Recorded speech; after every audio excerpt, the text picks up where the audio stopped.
जय हिंद। आज के इस क्लास में हम लोग क्लास 12 के मैथ है चैप्टर नंबर 4 हम लोग पढ़ेंगे। प्रश्नावली 4.1 के क्वेश्चन नंबर 5, 6, 7, 8 यानी कि 5, 6, 7, 8 तीन वो प्रश्न को इस वीडियो में आपको सिखाया जाएगा, डिस्कस किया जाएगा, ठीक ना। इससे पहले आप अगर 1, 2, 3 और इस क्लास का जो बेसिक क्लास है वो आप अभी नहीं पढ़े हैं तो पीछे वाले वीडियो में जाकर के आप क्लास को पढ़ सकते हैं, ठीक है। तो चलिए हम लोग स्टार्ट करते हैं।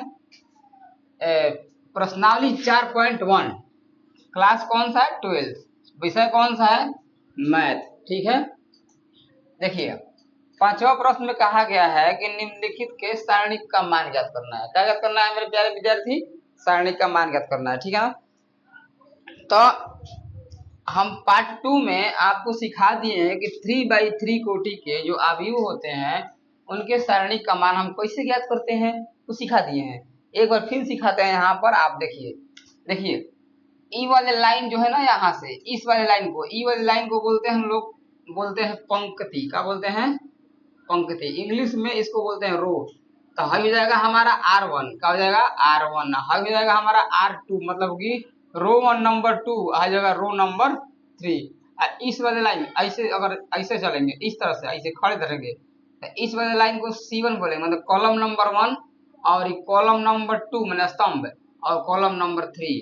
देखिए हम क्या कर सकते हैं, इसको भी मान करके, मतलब कि R1 के अनुदिश भी हम इस सारणी का मान ज्ञात कर सकते हैं, R2 के अनुदिश भी कर सकते हैं और R3 को भी कर सकते हैं।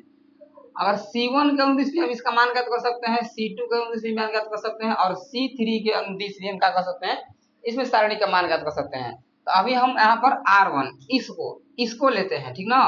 हाई देखिए ये वाला लाइन R1 है, तो हम R1 के अनुदिश का करेंगे, ज्ञात करेंगे, ठीक है। देखिए R1 के अनुदिश ज्ञात करने वाले हैं।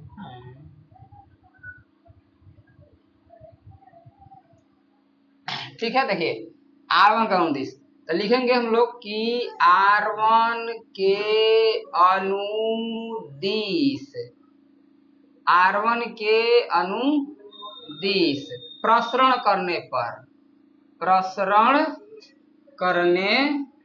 अब कहेंगे प्रसरण का मतलब इसको फैलाएंगे। R1 का अनुदिश, देखिए हम R1 ले लिए हैं यहाँ पर, तो R1 हमारा यहाँ है, ठीक ना, पूरा है R1 है, ठीक। देखिए अब नियम का कहता है, इसको मिटाते हैं अब, ठीक ना। नियम का कहता है कि अगर इसको माने तो यहाँ पर प्लस का चिन्ह होगा, यहाँ पर माइनस होगा और यहाँ पर प्लस होता है, फॉर्मूले में मान लेंगे, ठीक ना। देखिए अब +3 लिखेंगे, +3 हमारे पास हो गया। अब छोटा अभी बनाएंगे हम लोग, मैट्रिक्स बनाएंगे।